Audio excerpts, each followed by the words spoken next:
Okay.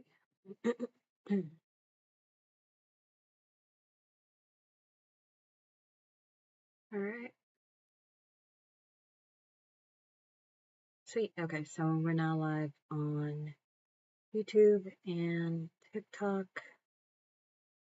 Okay, so sorry I didn't get on stream last week. I got sick, and as much as I wanted to, I decided to prioritize my recovery and the fact that my throat was in pain too. And so yeah, was not able to stream last week. So sorry for that. Okay, so last time we left off, it was with his hair. I think I was in a position where I was okay with leaving it to that point. Hey Dylan, what's up? How you been? Okay, so moving in. I think I was good with leaving his hair the way it was. I think it was.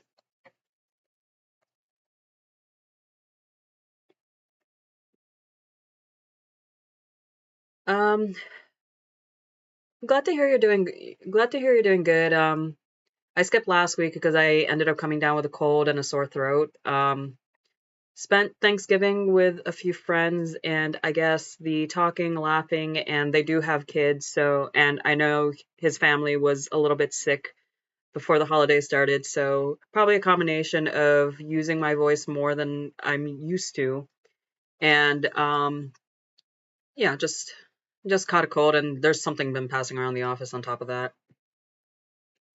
And my phone also got stolen a couple of weeks ago, so had to kind of get a new one and get everything back in place. So that kind of sucked.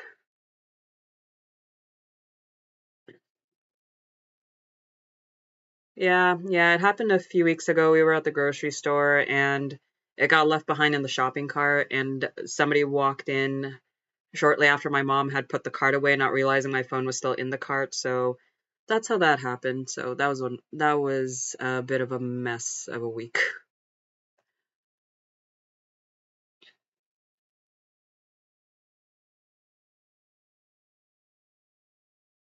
I think that's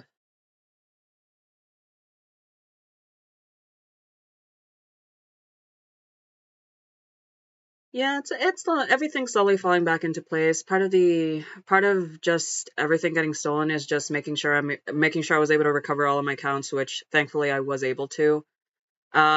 Lost a few credit cards, and just getting a few things replaced was just tedious. Not to mention I got a new number, so have to update all my contacts, and even now not everything is fully up to date. So I'm at the point where everything is just very tedious, and yeah. Yeah, but everything's on the upside. I'm recovering. I'm still kind of recovering from my cold. Like today was the first day in the past week or so that I'm actually able to breathe without feeling like my sinuses are all clogged up. So I'm getting better. Yeah, even my throat's still a little bit. My throat's still a little bit on the mend, but it's a lot better than what it was last week. Even skipped the gym because I didn't want to be hacking up a lung in there.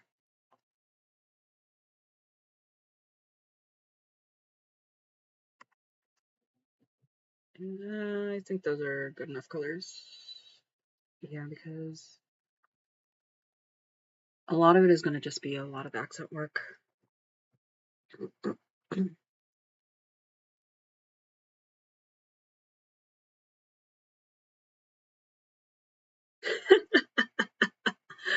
I mean, yeah, you're sticking a needle through. I would have. The only things I have pierced are my ears, and that happened when I was a baby. So yeah, they're literally like sticking a needle through your flesh. So I would imagine that hurt. I hope it's healing well.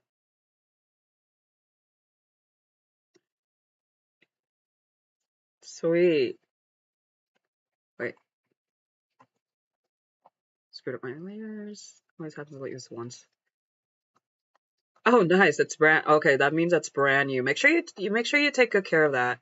I had an uncle who got some sort of arm piece piercing, maybe like when I was 6 years old. I remember he had to remove it because it got infected, so make sure you take good care of that.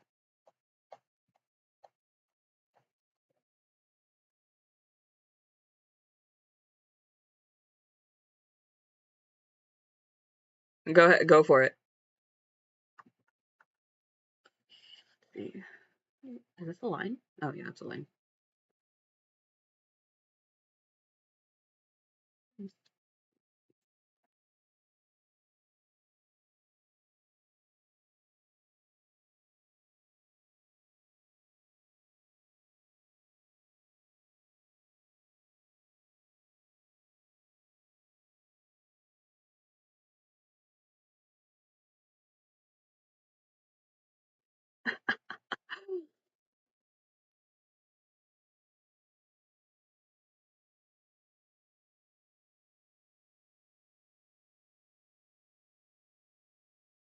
Okay.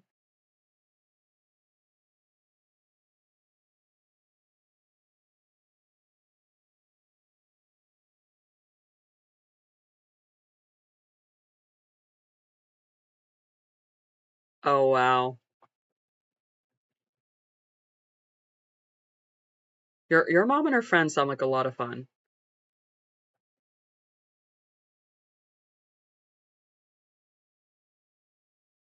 Wait, did you do it at home? Or did you go to like an actual piercer?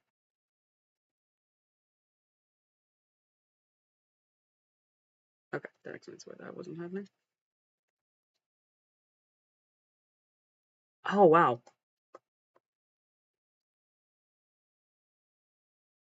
Yeah, I see why they said it. We're gonna do something real dumb right now.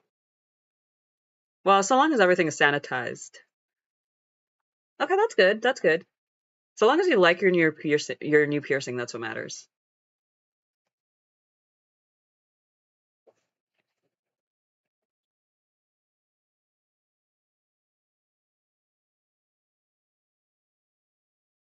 Wait, can you send pictures in chat? Or are you gonna send it?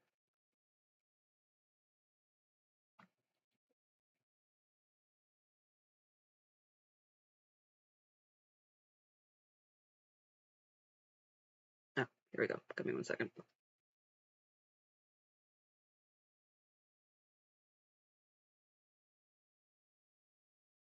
One day.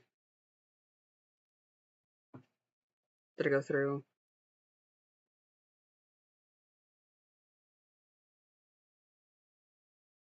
That's a multi. Uh,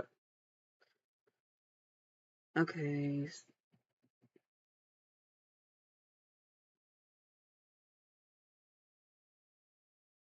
Did it? Oh, there it is. Just didn't open.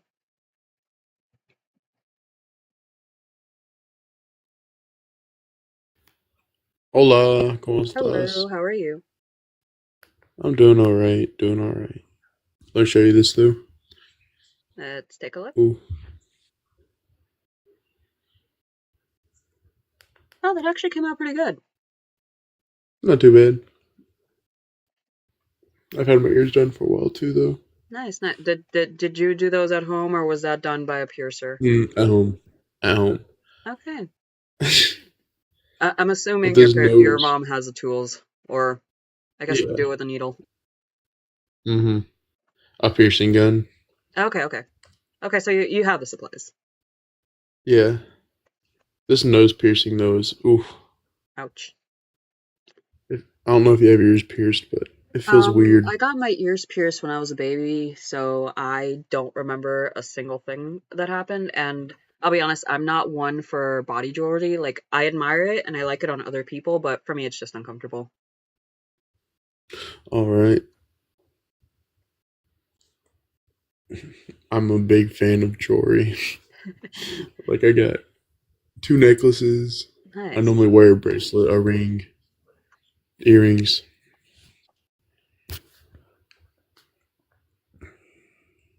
Well, I'm really sorry to hear about your phone and everything that's been Yeah, going on. yeah, no, it's one of those things that was unfortunate, but thankfully, like most of it has been resolved. So Yeah, it's unfortunate situation. In the moment, it's just like, oh my God, I got a lot of things to do. Now things are slowly settling down. So there's a bright side to it. Right. I did my first stream yesterday on TikTok, and Oh, someone sent me nice. a galaxy. I'm like, Sweet. That's what the awesome. heck? That was like the craziest thing ever. I only streamed for like an hour and a half. I had Nice. 10K likes, and someone sent me a galaxy. I'm like, whoa. Was it just like were you doing like a drawing stream or Doing playing fish. nice? It's a pretty popular game right now on TikTok, so I was like, might as well go stream it, see how it goes, and it went pretty Nice. well. Okay, sweet. Sweet. Oh, Long day. well, did your Thanksgiving go well? Oh yeah, it went pretty well. I actually, my friend had invited me, well, friend, coworker's wife, she invited me to do a turkey trot with her this year at our local college. So, did that with her, her kids, and a couple of her other friends. So it was a really fun time. I will say her son is a very good for interval training because the kid just like runs and bursts. One second he's complaining about he's tired, the next second he's all of a sudden just dashing off, and I offered to keep up with him. So that was a lot of fun. And then went over to his place, had dinner, and just hung out. How's yours?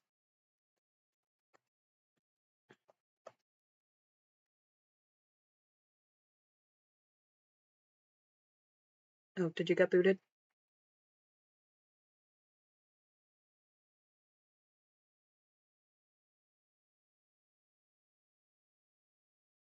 Okay,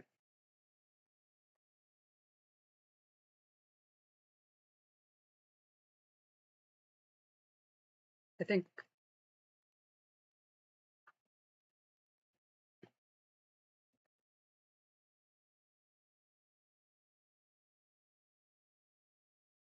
so. Yeah, Thanksgiving was actually a lot of fun. Actually, got to spend the holidays with my parents this time around.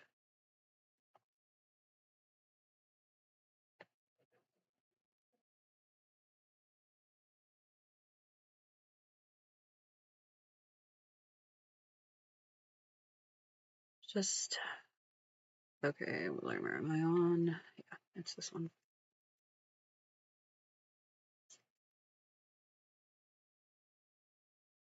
Yeah, right now everyone in the household is sick. Whatever bug that was going around in the office hopped onto me, and now my mom somehow did not catch, like, she kind of got like a little tickle out of it, but she didn't catch it. But right now my dad's the one who's suffering from the cold that I brought into the house.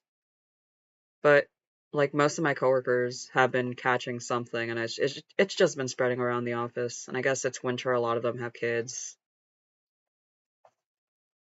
so it takes one person to come to the office sick.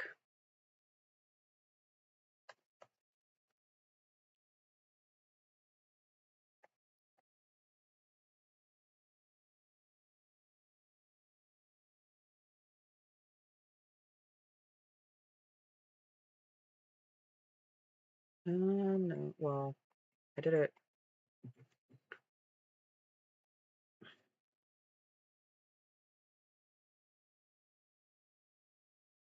I think I have to remind myself is that I'm supposed to be self-shading.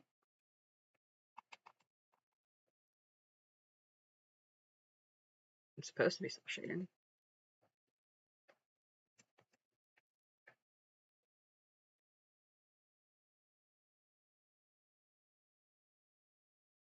Oh, um,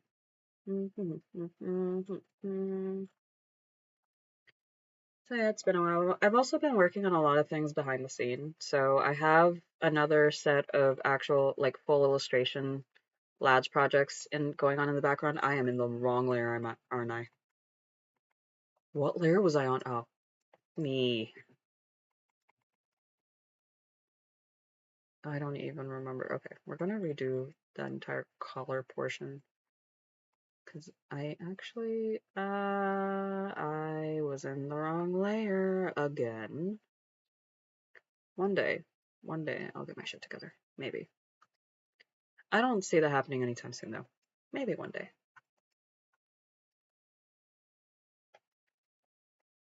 Who am I kidding? I'm not getting my shit together anytime soon.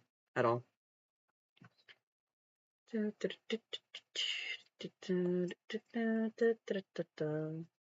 That doesn't.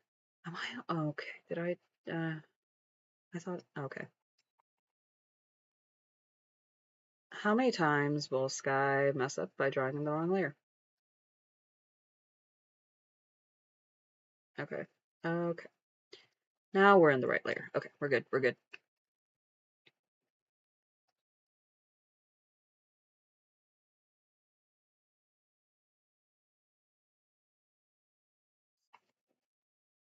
Just kind of give this a little more dimension. We're gonna do that.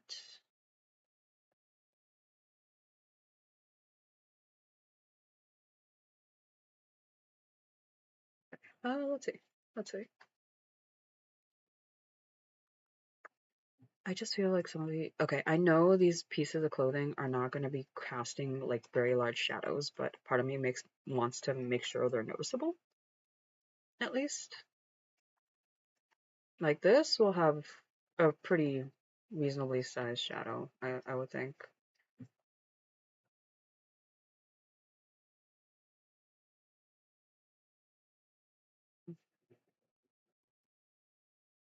Okay. Yeah, I right now my streaming schedule is a little inconsistent, mainly because my parents are visiting right now, and sometimes my evenings kind of get ranches thrown into them, so I'll probably start doing more, like I'm starting to get a better feeling for when I have time to actually stream, which will more than likely be in the evenings. But I'm gonna put in a little bit more of an effort to make sure that I'm actually putting out stream schedules throughout the week and actually posting them. So if people want to join, they can see if they have the time. And I probably won't incorporate more stream times till after they leave, and when I have like a little bit more flexibility to my time where I have a little more control over it. So yeah, once I'm back to living alone, it'll be probably a more, maybe not necessarily consistent, but more intentional stream dates. Also considering like I've always wanted to try like vlogging, especially one of the things that I've been considering was maybe doing a series of starting a small business while still working a 9 to 5, because I know there's a lot of blogs out there where people are coming from like they've turned it into their full time and they're vlogging from it full time, but my business is roughly maybe 2 years old. It's still not, I'm still doing trying to get it off its feet and struggling. I'll be honest. Marketing is not my strong suit. Like I like my art where I like how my art's developed over the years and how far I've come as an artist. I can recognize the growth that I've done. Like, is it perfect? Am I the best artist on the planet? By no means. Like, I still have a lot to learn, especially when it comes to things like anatomy, composition, lighting specifically. Lighting is probably the next big one I want to tackle. Um, okay, wrong layer again. I'm not did okay, okay, all right, okay, okay. Wrong button. But yeah, lighting is definitely one of the next things that probably one of the biggest things that I want to tackle moving forward. But I do kind of want to see because I did vlog when I was younger a little bit, but it I was so inconsistent that I was never really able to make something out of it. I did do cosplay vlogs at some point for a little bit. And I'm kind of thinking like maybe I could do because I've always wanted to do vlogging and I did do it for a little bit. And thinking of maybe doing a like running a small art or running a small business while still working a 9 to 5, but it would also be one of those things that like I'm thinking it through. Like I can't film while I'm at work because of NDAs and stuff like that. So like filming at work is already a no-no. Um, and so it'll mainly be just like filming when I'm at home, maybe sometimes when I go out. And I know the streaming or like vlogging schedule is going to get that much more inconsistent when my parents are visiting as well. So it's like I'm thinking about it from a perspective of how consistent can I be and can I actually like juggle trying to run a small business while also trying to run a vlog. Okay. And CSP is beginning to give me performance issues. Not surprising considering how many things I have running right now. Oh, let me either.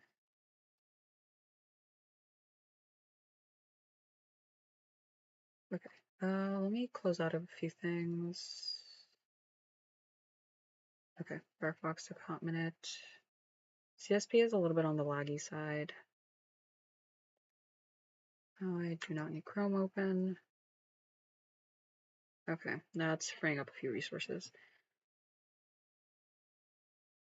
Okay, so yeah, I'm kind of like I'm low key because I also did buy a camera very recently as well. So I'm kind of just debating of do I of running a vlog channel, kind of just detailing a like day in the life of a small business owner while still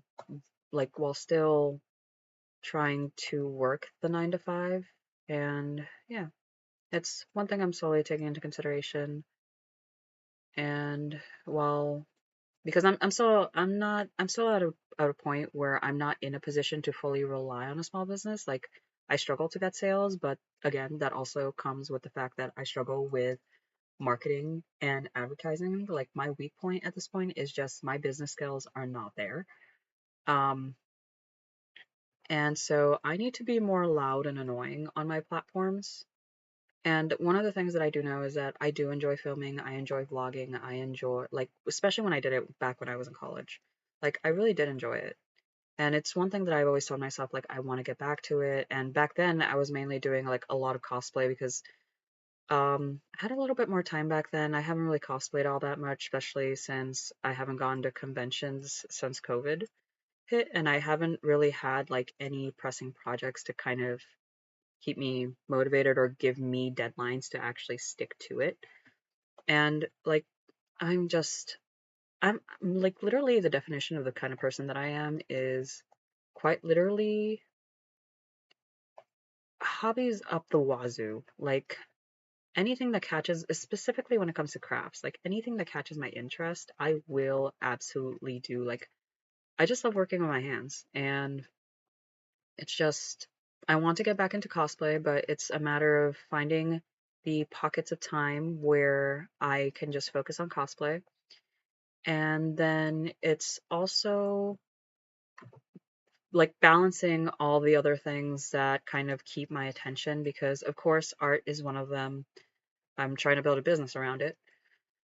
Crochet is the other one. Currently in my, I guess, book phase or literature phase or whatever you want to call that, because I have been reading a lot more. I've been listening to audiobooks a lot more.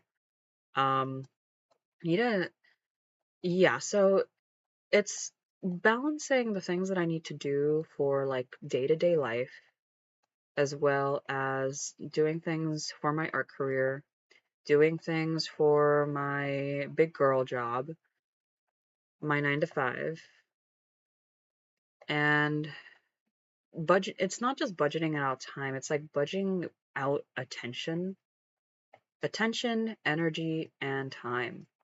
So yeah, it's one of those things like I'm still trying to strike the right balance, especially when like I let myself get a little too distracted. Like TikTok, YouTube Shorts are kind of just like doom scrolling, definitely one of the biggest time stealers I know. Um, but recently I have found a ebook. I need to pull up the artist's name, but she had like a lot of good points in there that I want to incorporate more into my day-to-day life. And because one of the things is that I tell myself I'm going to find ways to set aside time for all my interests. And um, I guess the challenging part for me is that it's making sure I'm setting enough time for things that are related to my art career and my business, while also trying to make sure I'm finding pockets of time for rest, and especially when my brain doesn't really want to do anything. And I do have the certain arts and crafts that I never plan to monetize. Even like when my phone got stolen, like I literally just took that Sunday to slow down and just do things to keep myself busy, keep my mind busy. And I actually got like a couple of puzzle blocks completed that I've been meaning to get done. And I did two of them in one day. So one of the things that that ebook actually recommended was setting aside a specific day that's literally just a rest day, like a day for going out, a day for just leisure. Because one of the things that I recall, this was a piece of advice that if you feel guilty while you're quote unquote resting, then you're not actually resting. And that is a lesson I need to internalize because I like days that I tell myself, okay, I'm going to rest, I end up feeling guilty because I'm not doing anything quote unquote productive. Because for me, it's just like I need my hands need to be busy. Other if my hands aren't busy, then I get very fidgety and I get very restless. It's part of the reason why I'm behind on a lot of series because I spend more time trying to make do things. And the thing is like one of the pitfalls is that I'm trying to get myself to rest. I'm telling myself I need to rest or I need to do something productive or I need to do something for I need to draw, I need to write, I need to do X, Y, and Z. And then I find myself just like telling myself I need to do X, Y, and Z, but I'm on TikTok, I'm on Twitter, I'm on YouTube Shorts, I'm just scrolling through all these different things. And it's like I don't know if I'm not on like I know there are like animes I need to catch up on, there's manga I need to catch up on, there's reading I need to catch up on, but I just can't get myself to sit down for those kinds of activities yet for some reason scrolling through TikTok just fine. I will say though, audiobooks have been a godsend as of recently. So get me through my workday, get me through drawing time. Like I think I've mentioned this in past streams that I kind of go through different waves where different things are able to help keep me concentrated and stay on task. Right now, that thing that's helping me stay on task is audiobooks. So I've been listening to the dramatized version of Fourth Wing as as well as the Crowns of Nyaxia series. So I kind of swap between the two. Although I will say for Fourth Wing, I started with the regular audiobook and then I found the dramatized version. So I restarted. So I've only finished books one and two, but I restarted books one and two because I wanted to listen to the dramatized version before hopping into Onyx Storm. Um, I I have started reading Onyx Storm though. I'm like maybe a handful of chapters in, but I haven't really gotten to like the juicy bits of Onyx Storm. So they're still in Basgaia. Um, they're still babysitting Satan, and I think they're about to leave on whatever journey they're supposed to go on. But yeah, I ended up stopping midway through because I got distracted by the dramatized version of Fourth Wing. And then I've been listening to a lot of audiobooks. I also recently finished last night. I just finished The Black Farm, so Um, call us a bad habit, but I do have several books that are kind of just like on like I'm reading all at once. So, um, last night I just finished The Little Strangers. I actually want to make some Little Strangers merch as well. I also have ideas for Fourth Wing merch, AFDG merch, and Necessary Evils merch. But again, setting aside time to make sure all of that gets done, and especially when I'm still working on a couple of lads things as well. Um, yeah, we're just gonna start with those bases, and then okay. We're gonna start with these bases, and then we're gonna go ahead and start adding in all the accents and all that stuff. Um,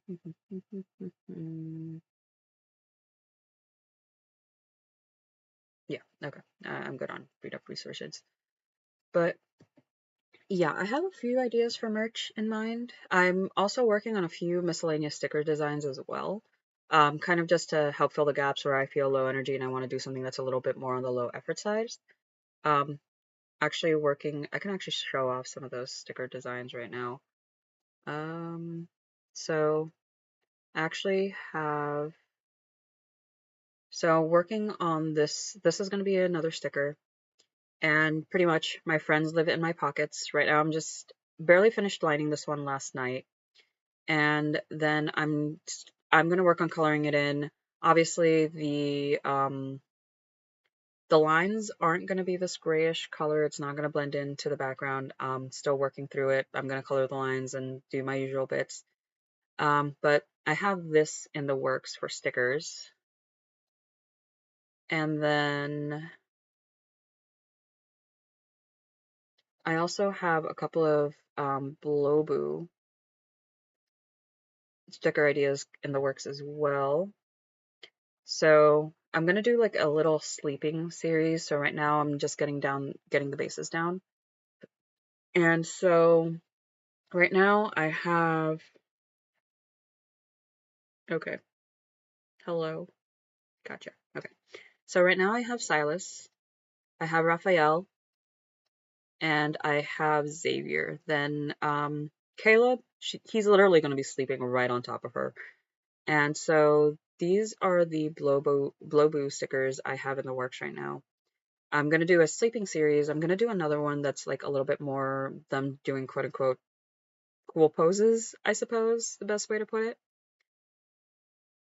Wow, the colors I always get caught off guard by how different the colors are. Um actually. Yeah, don't save it because I do want Silas to be the one open by default. So that's also in the works right now. I'm gonna make those into little stickers, and I did want to do a lad sticker sheet, but I haven't gotten to that yet. And then the final one that I have in my whip bin for sticker designs, I have like a whole bunch of sticker ideas revolving around the birds that I feed right outside my balcony. So it's mainly a bunch of sparrows and mourning doves. So this is one of them. And this is literally what they look like when they just plop themselves onto the bird food. So doing a burb chunk mode sticker as well. So those are some of the other things that I have kind of going on in the background. I have a lads pole dancing AU. I'm not sure about TikTok. I'm pretty sure YouTube might be a little bit more lenient, but I do have I do post whips of those whips. I do I do post those whips on Twitter because I can get away with a lot more on Twitter and Blue Sky. Um, So I'm sharing whips of those as well. So I have a lot of things kind of working in the background, which um which my mom has smacked me in the past to like focus on one thing at a time and maybe I'd get shit done for a change. My mom has smacked me in the head because that was literally her response when she found out that the PC I'm supposed to build is still lying in pieces in my closet. And that was maybe a year ago. And spoiler alert, that PC still hasn't gotten built out. That was also me getting distracted. Um, but yeah, so we'll go ahead and stick with the navy shading there. I'm going to go ahead and start shading in the white robes. And then we'll be slowly begin working in more of the details and intricacies of his coat. So that will stay as is for right now because I just need the shadows blocked out. And then we'll go ahead and do the whites. I didn't do that part of the boot, but that is okay.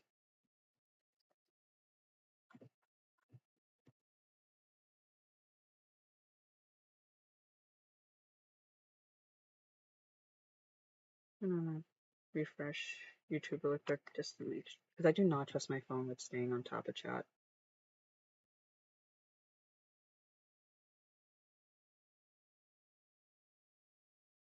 Okay. Also, if you are joining in the stream and just lurking, I'm happy to have you here, and thank you for joining. I really appreciate it.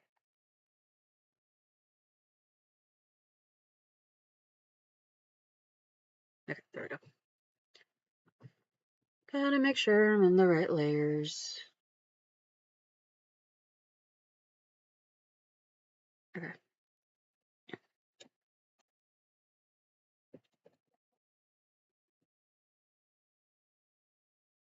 I'm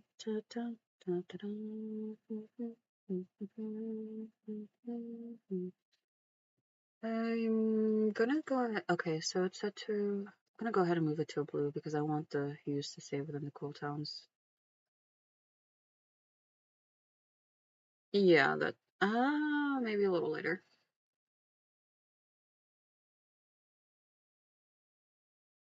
Okay, there we go.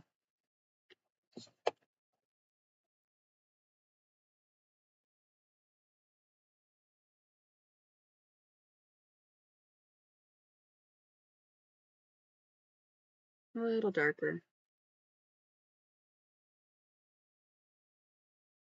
Okay.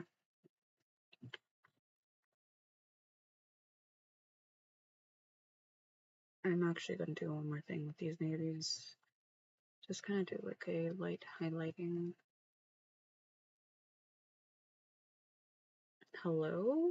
Oh wait, am I? Yeah, I have a selection on. Active selection.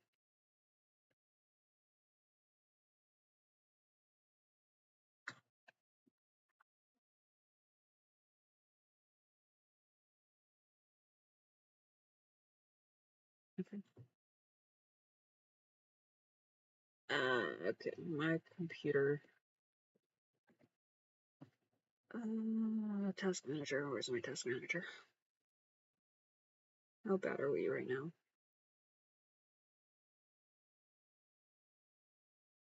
Yeah, pretty. Okay. Need that, need that, need that. I can't really close much of anything. It's not the worst, but I can definitely tell CSP is lagging, but it's also a combination. I don't know how much of that is CSP actually lagging or the fact that my tablet, I fear, wants to kick the bucket. But I don't allow it to kick the bucket yet. With colors like the navy, like navy blue, I usually like to bring in a little bit more of the gradient.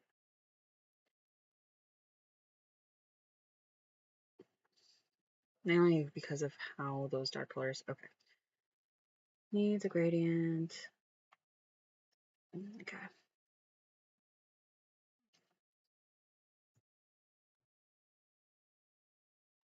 Do do do do do. Do I have something selected?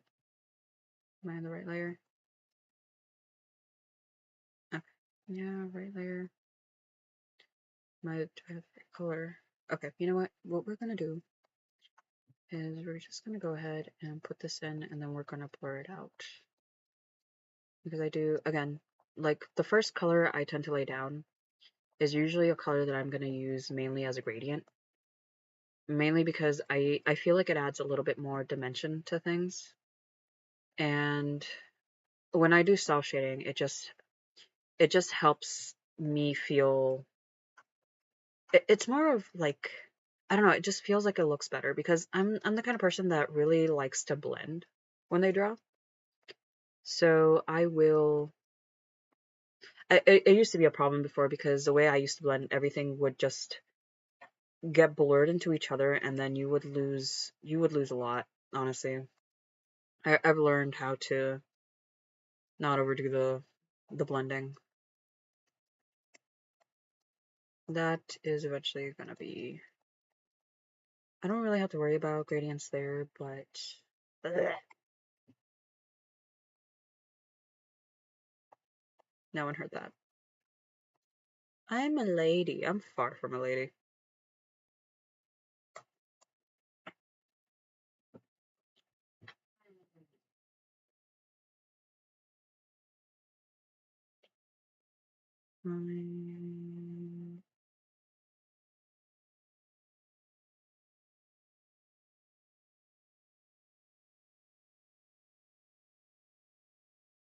So again, part of this is just going to become a gradient that really should blur into the background pretty seamlessly.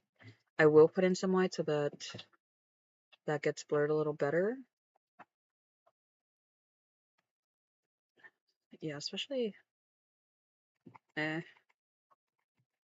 whatever makes sense, honestly. How do I shade, you ask? If it makes sense to my brain, the shadow is going there, which is probably not the best practice. And that's the reason I say one of the next things I'm going to put effort into learning is lighting and light sources. Because I know it's what's going to bring, it's, it's what's going to bring, like, a little bit more realism and believability to the drawing. So, his sleeves are so confusing as all. Okay, need the glove. Glove is apparently somewhere. Okay. And now we are going to blur like there is no tomorrow. I need to more shading down here. We blur like there's no tomorrow once I add a little bit more here down here. Yeah, that's gonna be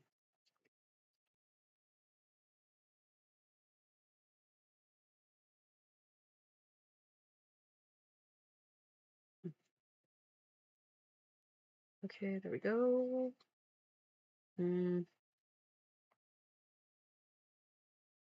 Well, it's kind of floating up. Yeah, the shadows would be.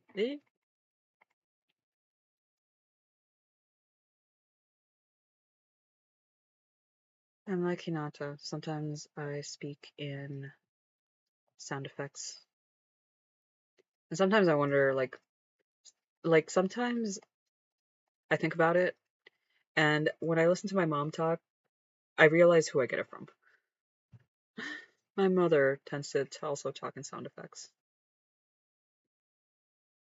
Uh, Someone scream at me to like install the drivers for my new drawing tablet because this drawing tablet really just wants to kick the bucket. Like begging for death at this point.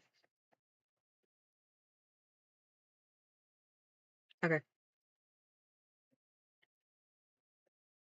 Oh meat. Okay. That was the wrong color. Okay. Okay. Blend like our life depends on it.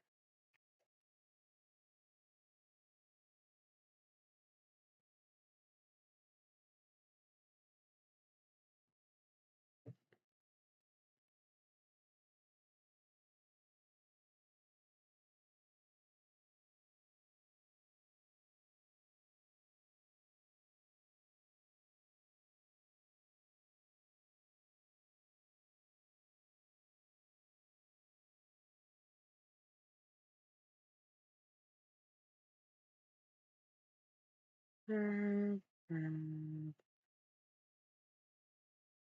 sure you're also in the right layer.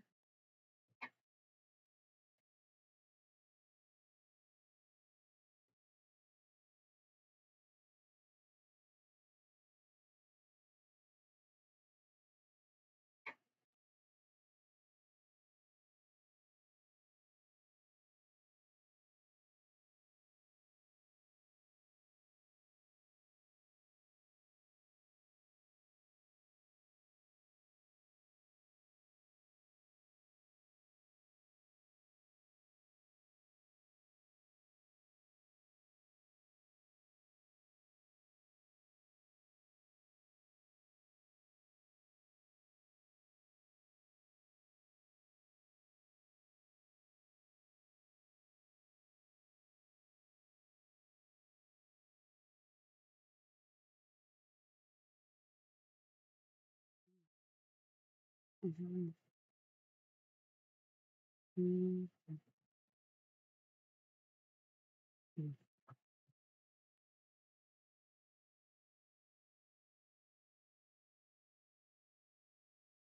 I will go back and put in white because I'm realizing that's not, it looks very muddy right now. Yeah, it looks very muddy. I'll probably go back in with a white brush and deal with that. But again, it part of the gradient is supposed to be like barely noticeable. It's part of the reason why for blending for this one, I'm using a blending tool rather than a blur because I've mentioned this in the past, but I tend to use my blur tool whenever what I want to do is just um soften edges. The blend is when I kind of want the colors to move around a little bit and just literally bleed into each other to help create these gradients. The fingertip is the one that I use whenever I want certain colors to move into very specific areas. So the fingertip tool is actually really good to for moving colors around a little bit more.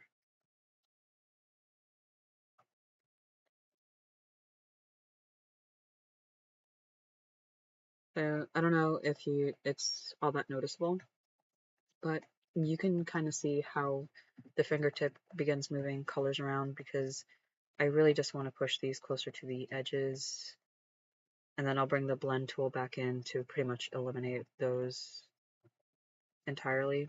Because again, it's one of those things where the colors should be barely even noticeable. Like the gradient is there, but like you don't notice it. Like it's not in your face. Helps. A lot of the stream is just me just making sure I'm even in the right layer.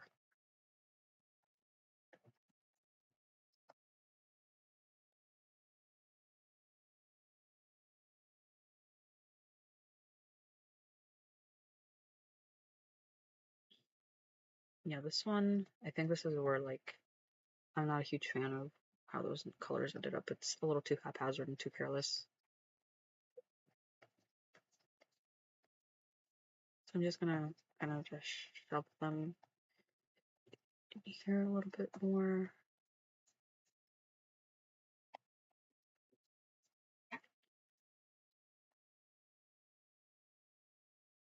One of the things I constantly need to remind myself whenever I'm drawing is that let's stop rushing, like literally just slow down.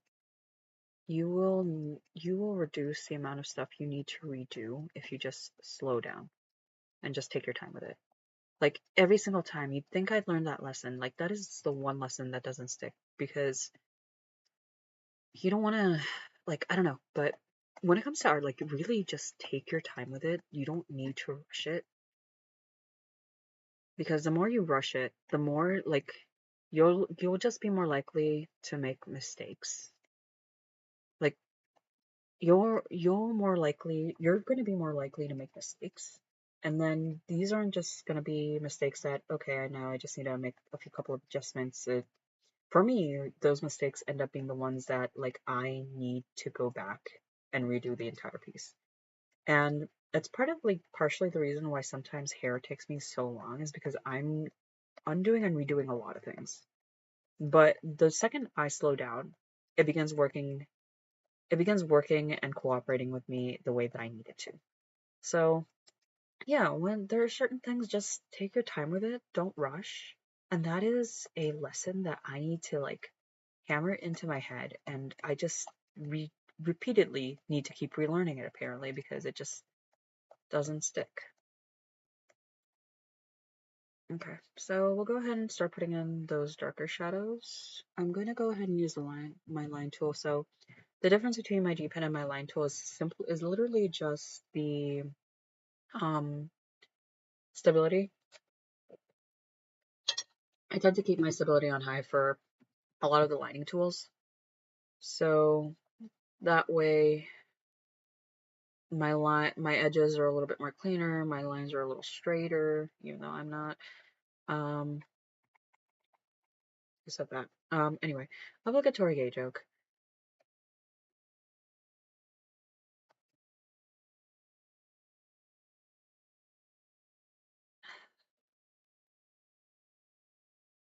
But yeah, so whenever, especially when I'm doing cell shading, I will often opt for the line tool just to keep my lines a little bit more crisper, although I don't think that shadow would necessarily behave like that. Okay, that was a little, there we go. Barely noticeable little nudge there. Reduce the size a little bit, and then we will go ahead and just calm down.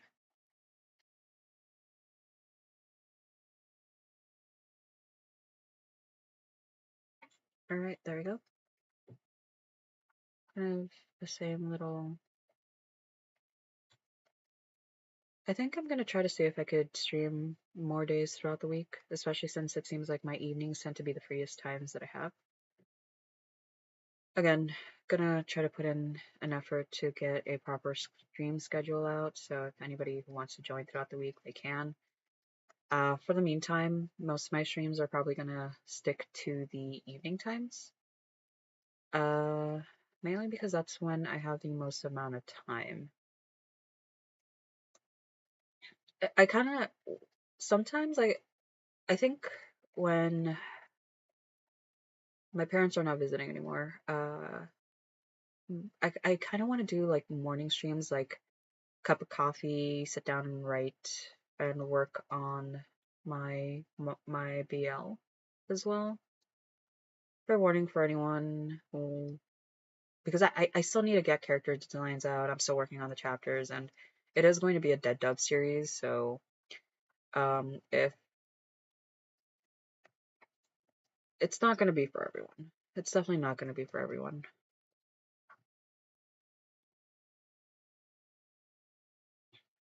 Because I do have most of the story already. I have the story outlined all the way to the end. Um, I do have the story outlined all the way to the end. Some things are kind of shifting and moving based off of how the script is turning out. I'm almost done with chapter 10, and once chapter 10 is done, I forgot a finger, didn't I? Wait. No, no, I did not forget a finger. Never mind. We're good, we're good, we're good. Um, I'm almost done with chapter 10, and once chapter 10 is done, I'm going to do a couple of revisions and then sending it out to a couple of friends to help beta. And thankfully, I have several people who are on board to check it out.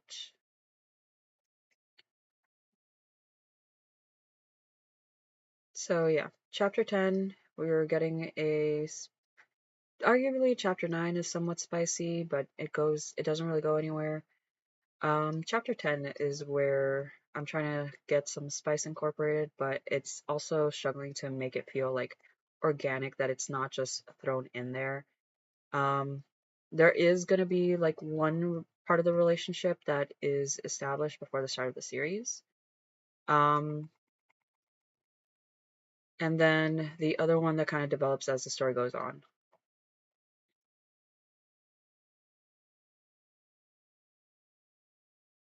I kind of don't like this little edge here. It's kind of awkward little edge.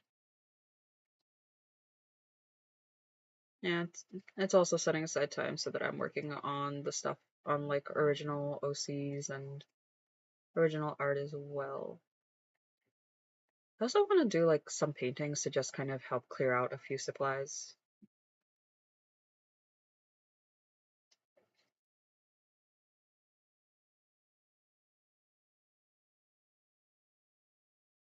I miss painting. I haven't painted in a long time. Like right now there's like a corner of my room, it's just a stack of boxes and there's a bookshelf behind it, so I can't get to some of my video games, some of my DVDs, my manga, like it's all trapped behind a giant stack of boxes.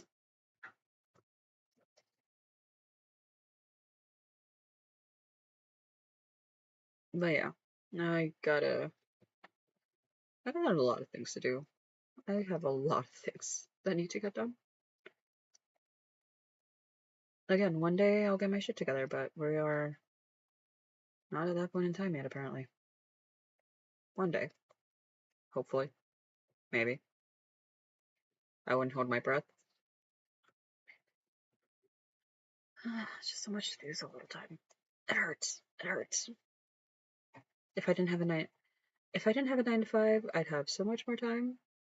I just have to it just become a matter of making sure that I'm responsible with myself and actually make sure I set aside time to do work. But right now, I need to stick to my 9 to 5 because that's the thing that keeps a roof over my head. One day.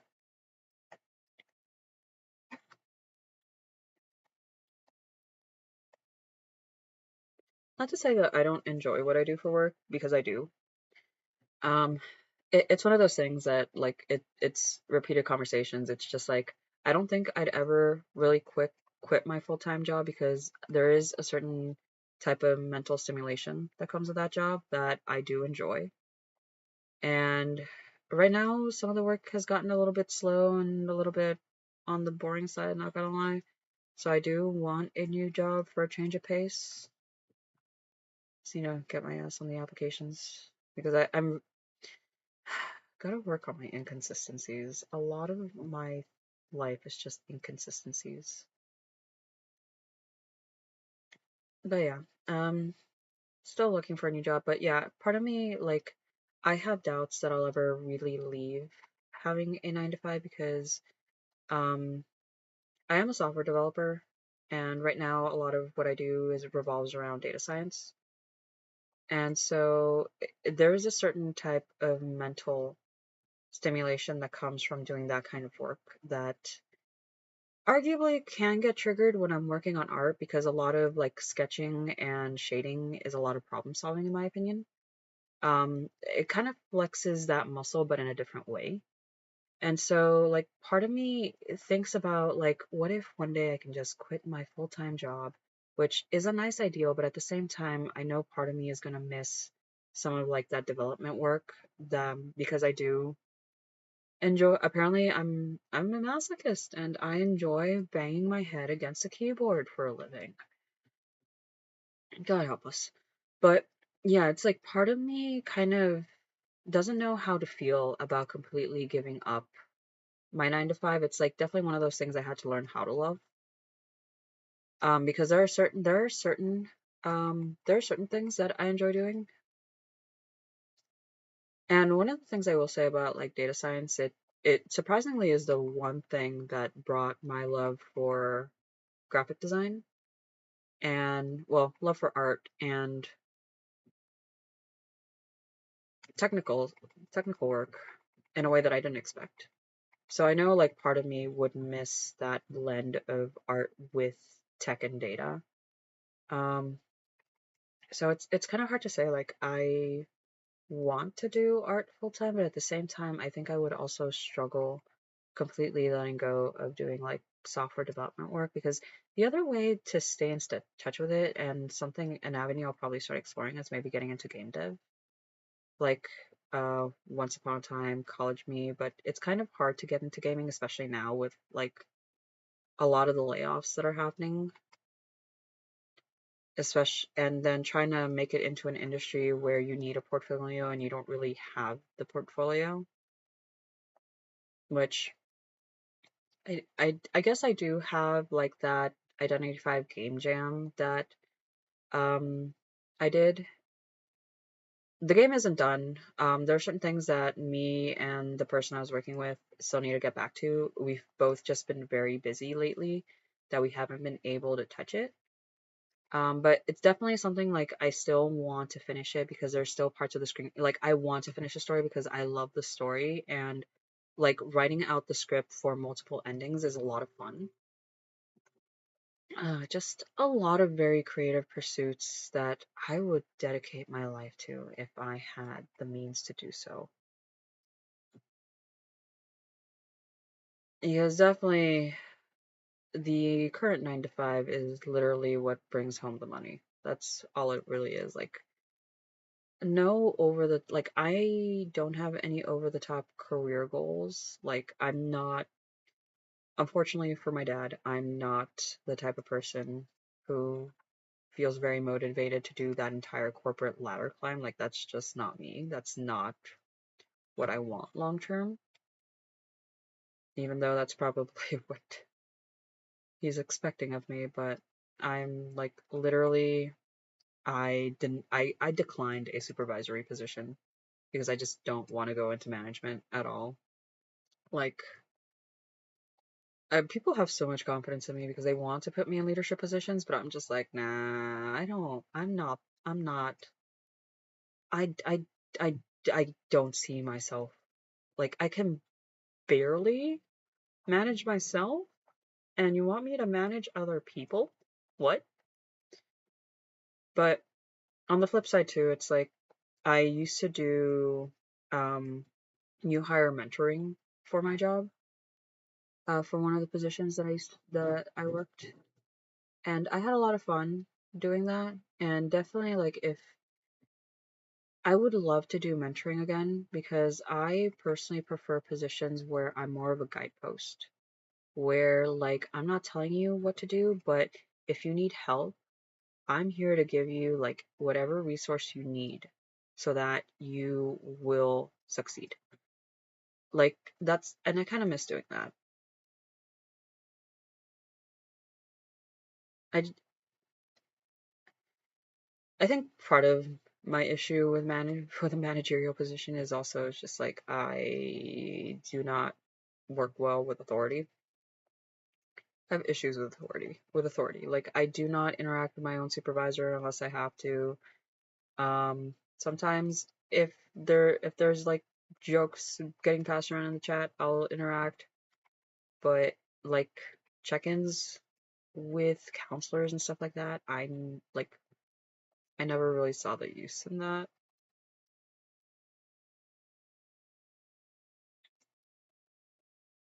But yeah, yeah, it's just one of those things for me. It's like I don't see myself, and one of the things that suck is that like in my position, eventually, like if you do want to kind of break your caps, like on like your pay caps, you would need to eventually go into supervisory. And just see me in the weeds. Like I want to get my hands dirty. I want to do the actual development and the actual engineering. I just I don't know. I struggle to see myself in a managerial position. Like I've always shied away from anything having to do with leadership.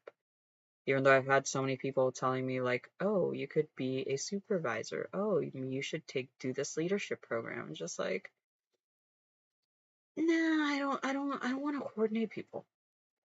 Coordinating people sounds stressful. I don't know.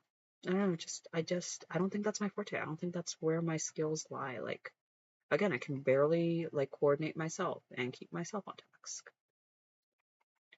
And then I'm also the kind of person that doesn't like micromanaging. Micromanagers are honestly the worst. It's like, if you're going to be a manager, like, trust that the people you hired are more than capable of doing what they were hired to do. Because I remember having this one coworker, like, you could tell she was leaning in that micromanagement direction, and it was just very overbearing. Like, it wasn't even helpful, it was just overbearing and annoying.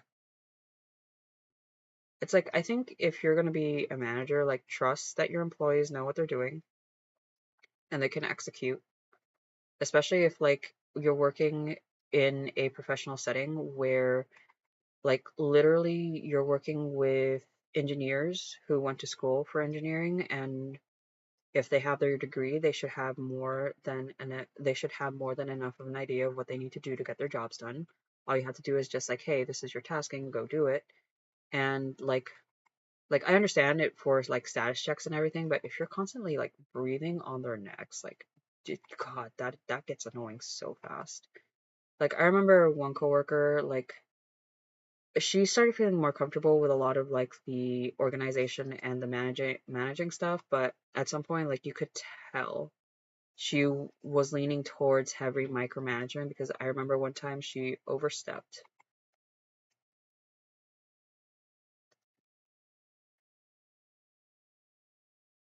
I remember she overstepped, and it was really funny because she was telling my manager she thought that we didn't have enough work going on in the team and that we didn't have enough to submit for the next sprint. But at the time, like all of us were tasked. Like we all had active tickets that we were working on. And it's like we were a small team to begin with. It's like, what do you mean you're going to be assigning us more work when we're still working on things that need to get done? And like some of us sure have submitted, but we're also hopping into our other tickets that have been on hold because we were trying to wrap up certain other things. And it was hilarious because when she did that, my manager kind of hopped in there and pretty much like it was hilarious because pretty much what she said was, I think the team is sufficiently tasked at this time.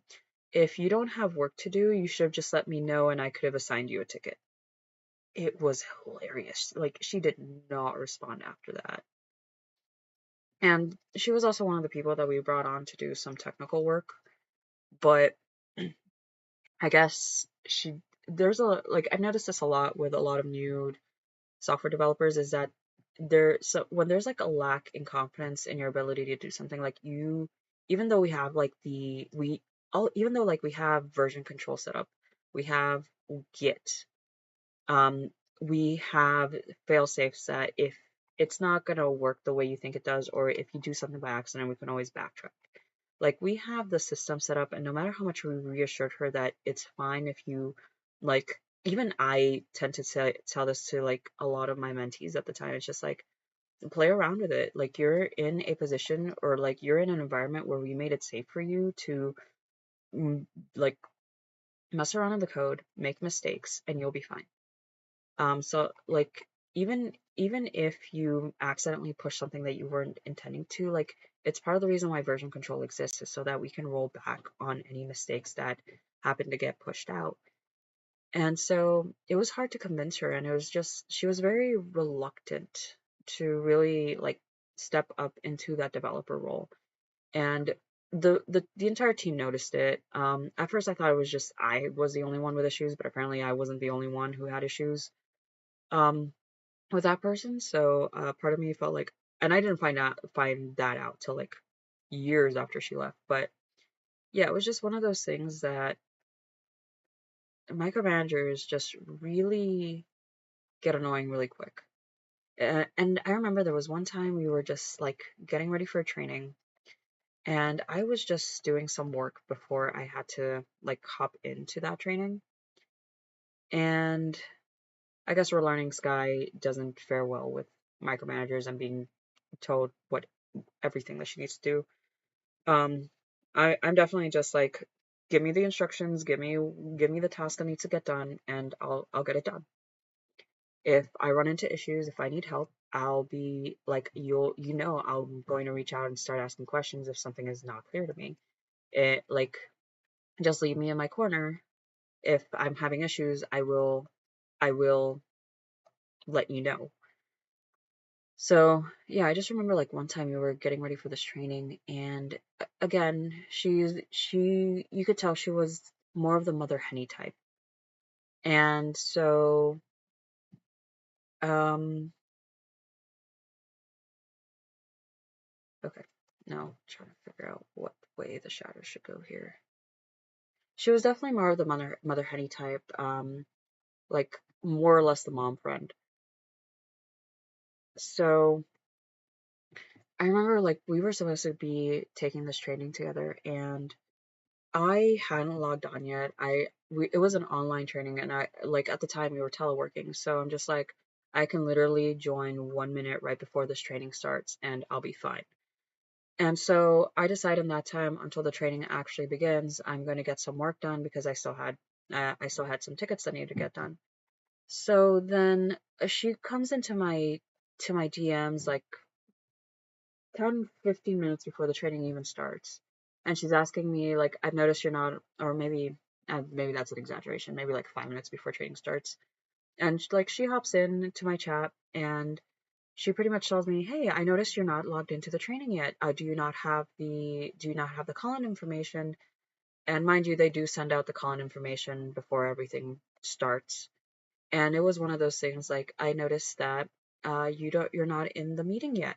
Did you need to phone in? Do you not have the information? And I'm just sort of, it's like, no, no, no, it's okay. I have the information.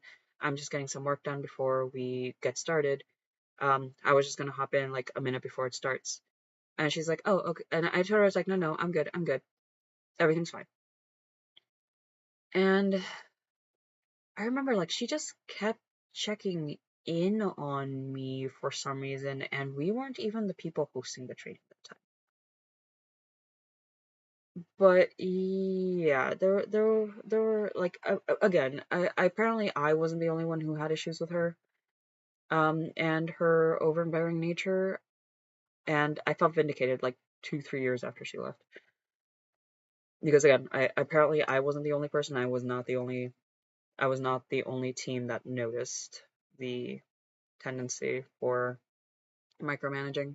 But yeah, no, if you're a manager, like literally have some faith and trust in your team, especially if you are in a professional environment. Just have faith that your team knows what they're doing. Like some of the best managers I had are literally hands off, let you do what you need to do to get the job done. If you run into any issues, like they'll wait for you to come to them, or like when check-ins have or when they do check-ins, they'll quite literally just see how you're doing, get their status reports. Again, if you have issues, let you just let them know. I'm not saying like there's anything wrong with check-ins or anything like that, but there's a point that just literally have faith in the team that you have, that they know what they're doing. Like some of the best teams I worked for, there's like that intrinsic trust. It's just like, okay, yeah, we can rely on so and so to do X, Y, and Z, and we know they'll get it done if they run into issues. They're very communication. Literally, if so long as you have good communication within the team, like you have nothing to worry about. Like you won't really run into slackers. If you do have slackers, yeah, address it. But if you have people that they're like on top of their game, there's no need to constantly be like, hey, hey, hey, that gets annoying and you're gonna grate on people's nerves so much quicker. If anything makes me more if anything, if you have like anxious personalities, you might just provoke like not provoke them, kind of just set them off a little bit. But yeah, yeah, I just don't see my and especially the other thing when you're a manager, you do eventually run into like those trouble employees, and the ones like that are actual concerns to the team dynamic, to the group dynamics, whether it's an attitude problem, arrogance, they don't get their work done because I've met plenty of the slacker types. And yeah, you want to address them too. And I remember there was one mentee that had some sort of like time management issue, and I had my manager and our team lead come to me asking what was going on, because again, I was mentoring him at the time. I was not aware that was happening. So my team lead actually wanted me to be the one to step in and actually kind of like set the foot down, because one of the things that she explained to me is that it's one thing when it's the mentor going in like, hey, can we talk, versus the team lead going in directly, because that can easily become intimidating. I really appreciated that team lead, because she out of everyone though, like of all the people that have tried to get me into leadership positions, I think she's the only one that's been able to push me out of my comfort zones. Like I'm still very hesitant with managerial roles, but if anything, she really did teach me that I'm capable of so much more. But I don't know. I think it's just one of those things for me, is just like management isn't really on the roadmap, mainly because of the lack of experience. And I just like, I kind of get nervous thinking about coordinating people and then trying to define goals and define deadlines, because that's like I'm bad at estimating how long certain things will take.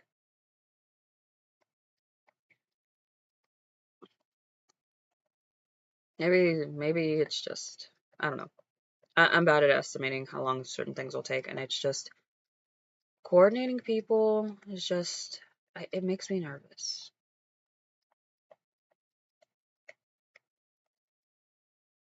At least like if it's just me flying solo, like I'm the only person that I need to worry about. Like if anything falls through the cracks, the only person it affects is me. And like if it's just me, okay, cool, whatever. I'm gonna have to deal with the consequences of my own actions. But when it's other people that like you're trying to coordinate, and it's just I don't know, it's just I don't like I kind of don't like the idea of me becoming the reason why some like I don't want to set anyone up for failure.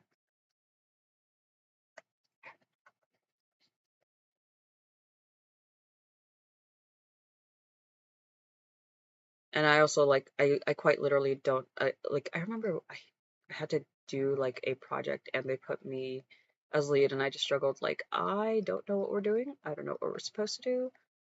But yeah. Yeah, no. I just struggle because just like I know what it takes to get me on where I need to be, but it's just coordinating people that kind of makes me nervous. And in other words, I'm scared of leadership positions, yet for some reason everybody wants to put me in a leadership position. Because I remember like that one, he was like a head, and he wanted me to be one of the like he wanted me to become a supervisor for like one of the branches. I'm just like I am scared. Although one of those things is just that I was considering it at the time because it would have been more focused for like I would have been working with new hires. And again, the one thing I do miss about being a mentor is just being able to kind of act as a guidepost and help out new people.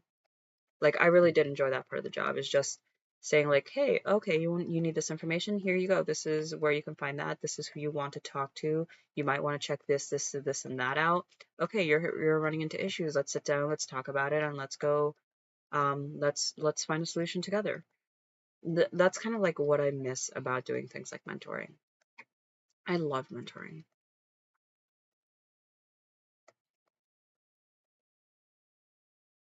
Yeah, because and that's the conversation I always have like with one of my other coworkers is just like any position of management, you're literally your job is literally to serve your employees. That's what your primary focus should be is you're in a position of service where your primary job is to make sure that your employees have what they need in order to succeed. You're not there to tell them this is do this, do that. Like you're not there to be a slave driver. You're literally there to make sure like whatever blockages or anything that kind of stands in the way of the project's success gets removed. That's literally what your job is as a manager. You're there to help coordinate just as much as you're there to kind of make sure things stay on track.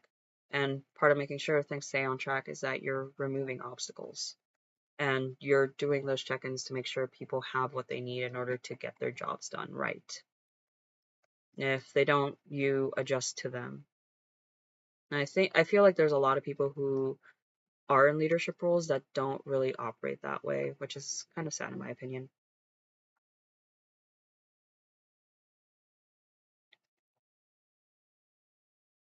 And I think that's part of the reason I really admired and loved that team lead was because she listened to us. Like that team lead treated us like people. Like it was a very people first mentality.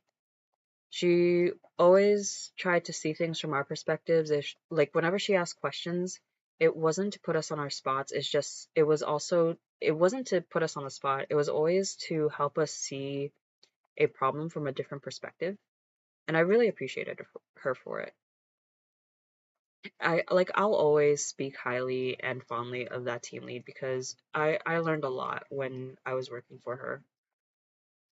And she was like the one person who got me into a leadership position that like I appreciate her because she really did push me out of my comfort zone with that. I really miss her. I really miss her. And the fun thing with her, it was an innovation team, so there was always something new on the horizon, always new things to explore. And again, whenever she asked questions, it always came from a place of this is a perspective. It always came from a place of challenging the perspective you were looking at things from because it was never to put you on the spot. It was literally to challenge you to look at the problem from a different perspective, which I always appreciated. And the other thing is too, she was never afraid to ask questions. especially if what she needed was more clarification to kind of help her understanding. So it was one of those help me understand what you need so I can help you. And I adore her. Like favorite team lead. Like that team was like there was nothing like it. It was amazing. I miss working for that team. It was one of those things that like it's loyalty, like you follow, like you were loyal to the team, not because of a sense of like company loyalty or anything like that. It's the fact that she treated you well, that you wanted to do your best just to make her proud. She was the team lead that said, "I'm proud of you," and I nearly started crying while we were on a phone call one time because again she was pushing me out of my comfort zone, and she saw the ways that I was shying and the ways that I in my head I was just like, I'm failing, I'm doing everything wrong, like I'm not good at this, like I am terrible, I like every possible negative spiral, and like she told me, you're doing a good job, I'm proud of you, and I nearly started bawling on that phone call. Like thank God it was a phone call, or I would have there it would have been waterworks right in front of her, and I don't think either of us would have been ready to handle that. But yeah, that team lead, like best manager, best leader I've ever had the honor of working with, and I really do miss her.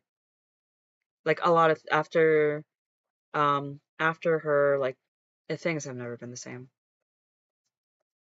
Like I miss her like very dearly. She's retired, so I'm happy she's enjoying retirement now, but I miss her dearly, and I would do anything to work for her again. But she's retired, and she's enjoying her family, she's enjoying her grandchildren, so I'm not going to remove her from literal bliss.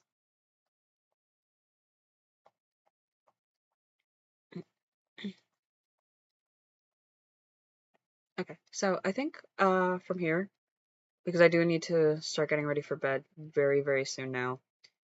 I'm just gonna finish blurring off the edges for the shadows. Again, the main reason for the blur is just to soften up the edges. And, excuse me, just to soften up the edges. And we will call it a night once I just wrap up. Again, the point of this isn't to get it to like blend into the other colors, but again, just softer edges, hide some of the mistakes. Even though I know no one is gonna look that deeply into this, that does not that is not supposed to be there. Am I even on the right layer? Eraser. Pen. Blur. There we go.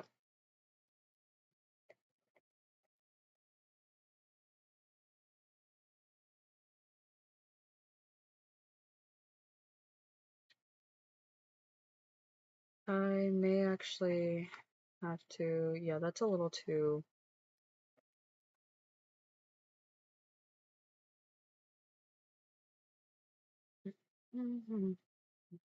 ah, too thick.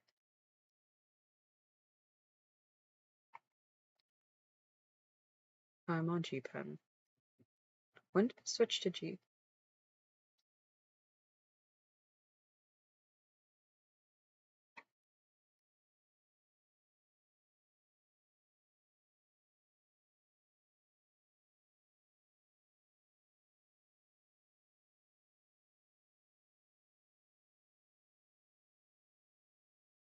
Can OBS stream to both Twitch and YouTube at the same time? That's something I'm gonna have to try out. But then the challenge is gonna become, how do I keep track of Twitch chat? I'm gonna do a little bit of erasing here just to kind of get a clearer edge.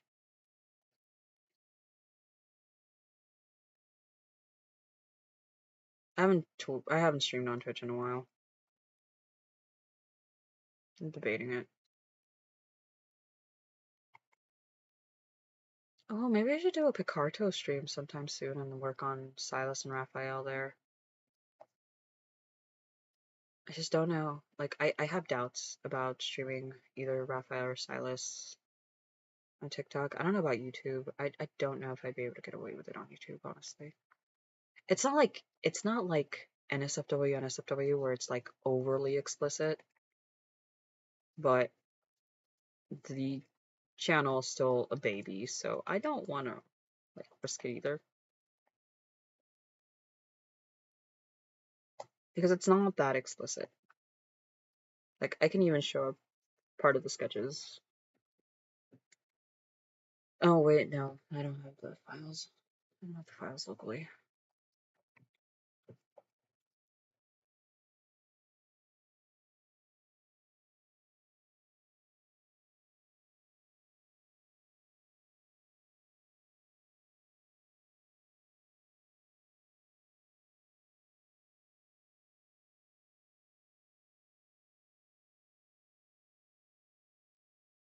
Okay, okay. I think that should do it. Yeah, that's good enough. Then next stream we'll continue to shade his pants, and I think that will cover like the base shading. Then we're gonna go ahead and then put in the accents. So yeah, I think I'm going to wrap it up for the evening, and yeah, so this is the progress on Zayne so far. I think we're pretty close to almost done. I want to estimate maybe another stream or two before he's finished, and then we can hop over either to Xavier or Caleb. So, and then we'll do the second round of myths. So yeah, well, with that, I hope everyone has a great evening and thank you for joining tonight's stream. I'll see you guys next time.